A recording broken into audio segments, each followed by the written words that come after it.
தென்னாட்டுடைய சிவனே போற்றி, எந்நாட்டவர்க்கும் இறைவா போற்றி. அனைத்து மீனராசியில் பிறந்த அன்பர்களுக்கும் நண்பர்களுக்கும் தோழர்களுக்கும் தோழிகளுக்கும் அன்பார்ந்த மனமார்ந்த வணக்கத்தை இந்த இடத்தில் உங்கள் ஜோதிடர் செல்வன் தெரிவித்துக் கொள்கிறேன். மீனராசி அன்பர்களுக்கு நம்பி ஏமாறுறது மட்டுமே தான் வழக்கமாகவே இருந்துக்கிட்டு இருக்குது. அதுக்கு காரணம் நீங்கள் கிடையாது, உங்களோட குணாதிசயமே. உங்கள்கிட்ட யாராவது வந்து உதவின்னு நின்றுட்டா போதும், உடனே அவங்க சொல்கிற அத்தனையுமே உண்மைதான் அப்படின்னு நினச்சி அவங்கள நம்ப ஆரம்பிச்சிருவீங்க. அதோட இறுதியில் நீங்கள் ஏமாந்து மட்டுமே தான் நிற்பீங்க. இது நாள் வரைக்கும் அப்படி தான் நடந்துக்கிட்டும் இருந்திருக்கு. உங்களை சுற்றி எல்லாமே துரோகம் மட்டுமே தாங்க இருந்திருக்கு. மீனராசி அன்பர்களை சுற்றி உற்றார் உறவினர் யாராக வேணாலும் இருந்துட்டு போகட்டும், இதை மறுக்கவே முடியாது. மீனராசிக்கு துரோகம் மட்டுமே தான் இது நாள் வரைக்கும் நடந்துக்கிட்டே இருந்தது. ஆனால் இதுக்கப்புறம் இந்த புத்தாண்டுக்கு அப்புறம் சித்திரை 1க்கு மேலே மீனராசியை யார் நினச்சாலுமே ஏமாற்றவே முடியாது. மிகப்பெரிய ஒரு ஞான உதயம் உங்களுக்குள்ள தன்னாலேயே வந்துடும். நீங்கள் எதை செஞ்சாலுமே 1க்கு 4 முறை அலசி ஆராய்ஞ்சி தான் செய்வீங்க. இதுக்கப்புறம் உங்களுக்கு வாழ்க்கையில் தோல்வியே கிடையாது. இது நாள் வரைக்கும் நீங்கள் மிகப்பெரிய தோல்வி எல்லாமே சந்தித்து இருக்கலாம். அதுக்கெல்லாம் உங்களோட கிரக கோச்சார பலன்கள் அப்படி இருந்திருக்கு. ஆனால் வருகின்ற சித்திரை 1ல் இருந்து நீங்கள் வாழ்க்கையில் நீங்கள் நினச்சி பார்க்க முடியாத அளவுக்கு உயரத்தில் போய் உச்சியில் உட்கார போகிறீங்கங்க. வெற்றி வாகையை சூடக்கூடிய காலம்தான் மீனராசி அன்பர்களுக்கு. நீண்ட நாளாகவே உங்களுக்கு மிகப்பெரிய ஒரு மன அழுத்தத்தை கொடுத்துக்கிட்டு இருக்கக்கூடிய நிலம் சம்பந்தப்பட்ட பிரச்சனைகள் நீங்கள் நினச்சா மாதிரி உங்களுக்கு சாதகமாக அமையக்கூடிய காலகட்டம் தாங்க இது. இந்த ஏப்ரல் 14க்கு மேலே எந்த நிலத்தால் உங்களோட மன நிம்மதியை இழந்து நீங்கள் இத்தனை நாள் வாழ்ந்துக்கிட்டு இருந்தீங்களோ அந்த நிலம் உங்கள் கைக்கு கண்டிப்பாக வந்து சேரக்கூடிய காலம்தான் இது. நீங்கள் அதில் எந்த விதமான ஒரு சந்தேகமுமே பட வேணாம். இதை யார் நினச்சாலுமே தடுக்கவே முடியாது. பூமி யோகம் மீனராசி அன்பர்களுக்கு சாதகமாக தான் இருக்குது. ஆகையால் அன்பார்ந்த மீனராசி அன்பர்களே, நம்பிக்கையை மட்டும் எந்த இடத்துலையும் இழந்துடாதீங்க. 8 திசையிலுமே உங்களுக்கு வெற்றி தாங்க. அப்படி இருக்கும்போது நீங்கள் எந்த திசையில் எந்த நோக்கத்தோட எந்த விதமான ஒரு வெற்றியை அடையணும் அப்படின்னு நினச்சி போராடினா கண்டிப்பாக உங்களுக்கு அந்த வெற்றி கைகூடி வரும். இதில் எந்த விதமான மாற்று கருத்துமே கிடையாது.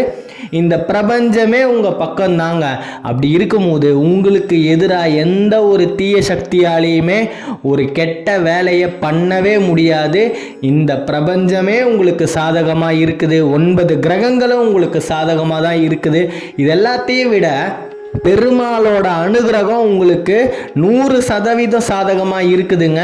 அதனால் நீங்கள் பயப்படவே வேணாம். இது நாள் வரைக்கும் நீங்கள் பட்ட கஷ்டங்கள் அத்தனையுமே பறந்து போகக்கூடிய காலகட்டம் தான் இது. நீங்கள் பண்ண வேண்டியதெல்லாம் ஒன்று தான். சாப்பிட்றதுக்கு முன்னாடி காகத்துக்கு அன்னம் வச்சுட்டு சாப்பிடுங்க. நீங்கள் வாழ்க்கையில் எப்படி வளர்ந்துக்கிட்டே போக போகிறீங்க அப்படின்றத மட்டும் பாருங்கள். எத்தனையோ பேர்கிட்ட நானும் கேட்டுட்டேன், துரோகம் எங்களுக்கு நடக்கிறது எல்லாமே துரோகம்தான், பண கஷ்டம், நான் எவ்வளோ தான் கடன் அடைக்கணும் அப்படின்னு நினச்சாலும் கடன் மேலும் மேலும் உயர்ந்துக்கிட்டே தான் இருக்குது. அத்தனை பிரச்சனையுமே உங்களுக்கு தீரக்கூடிய பொற்காலம் தாங்க இருக்குது. ஆகையால் அன்பார்ந்த மீனராசி அன்பர்களே, தைரியமாக இருங்க, மனதைரியத்தோடு இருங்க. எந்த இடத்துலையுமே உங்களோட மன அழுத்தத்துக்கு ஆள் ஆகிடாதீங்க. பல இன்னல்கள் உங்களை சுற்றி நடந்துக்கிட்டே தான் இருக்கும். நீங்கள் துரோகத்துக்கு நடுவில் தான் எதிர்நீச்சல் போட்டே ஆகணும். அப்படி தான் உங்களோட நிலைமை இது நாள் வரைக்கும் இருந்துக்கிட்டு இருந்தது.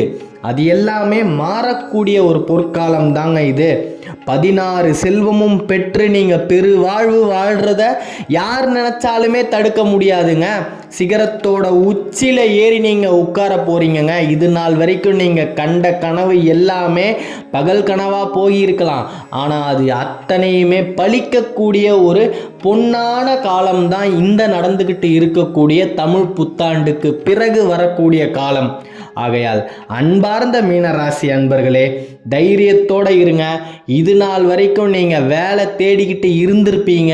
உங்களுக்கு நீங்கள் நினச்சா மாதிரி வேலை கிடைச்சே இருக்காது. அதையும் மீறி வேலை கிடைச்சி இருந்தால் கிடைச்ச வேலையில் உங்களால் முழு ஈடுபாடை செலுத்த முடியாத அளவுக்கு மன அழுத்தத்துக்கு நீங்கள் ஆளாகி இருப்பீங்க. அது அத்தனையுமே மாறக்கூடிய ஒரு பொன்னான ஆண்டு தாங்க இது.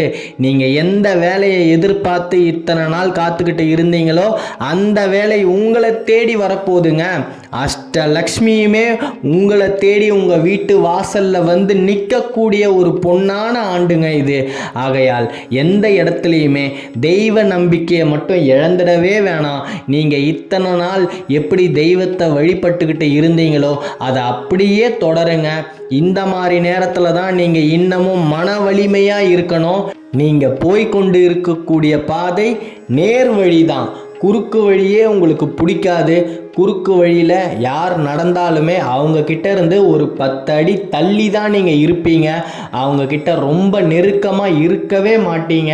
உங்களோட நேர்மை தாங்க உங்களை வாழ்க்கையில் உயரத்துக்கு கொண்டு போகக்கூடிய ஒரு மிகச்சிறந்த ஒரு தன்மை அப்படின்னே சொல்லணும். உங்ககிட்ட இருக்கிற தன்மையிலேயே மிகச்சிறந்த தன்மை எதுனா மீனராசிக்காரர்கள் அப்படின்னாலே நேர்மை தான்ப்பா. அவங்கக்கிட்ட இருக்கிற நேர்மை மாதிரி வேற யாருக்கிட்டையும் நேர்மையை பார்க்க முடியாது. ஸ்ட்ரெயிட் ஃபார்வர்டாக இருப்பீங்க.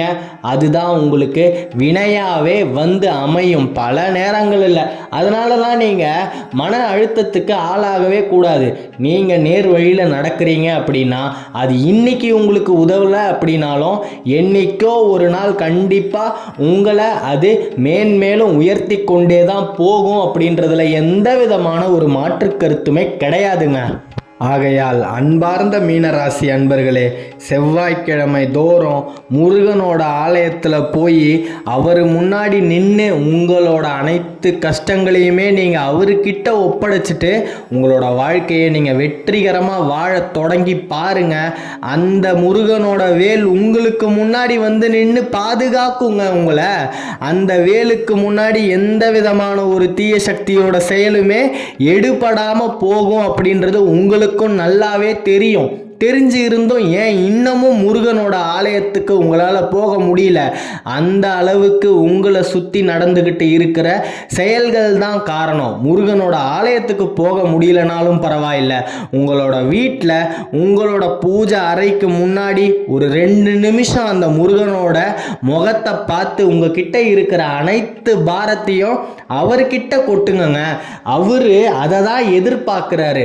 அந்த முருகனோட வேல் உங்களுக்கு துணையா பக்க பலமா தக்க பலமா வரக்கூடிய பொற்காலம் தாங்க இது. ஆகையால் அன்பார்ந்த மீனராசி அன்பர்களே, இது நாள் வரைக்கும் நீங்கள் பட்ட கஷ்டங்கள் அத்தனையுமே தவிடுபொடி ஆகக்கூடிய ஒரு பொன்னான ஆண்டு தான் இந்த வரக்கூடிய தமிழ் புத்தாண்டு. இனிமே நீங்கள் தொட்டதெல்லாமே தொடங்கும் தான். நீங்கள் எந்த ஒரு காரியத்தில் இறங்குனா உங்களுக்கு அதில் வெற்றி மட்டுமே தான் கிடைக்குமே தவிர ஒரு சின்னதாக ஒரு தோல்வியை கூட நீங்கள் சந்திக்கவே மாட்டீங்க. தைரியமாக உங்களோட தொழிலில் நீங்கள் உங்களோட ஈடுபாடை காட்ட ஆரம்பிங்க. எல்லாமே இனிமே உங்களுக்கு சாதகமாக தான் நடக்கும். உங்களுக்கு இனிமே ஜெயம் மட்டுமே தான், தோல்வியே கிடையாது. நீங்கள் சிகரத்தில் ஏறி உங்களோட வெற்றி வாகையை சூடுறத யார் நினச்சாலுமே தடுக்கவே முடியாது. நம்பிக்கையோடு இருங்க. 16 செல்வத்தையும் பெற்று பெருவாழ்வு வாழ வேண்டும்னு நானுமே என் சார்பாக வேண்டிக்கிறேன். ஜெயம் உண்டாகட்டும். அடுத்த காணொளியில் விரைவில் சந்திப்போம்.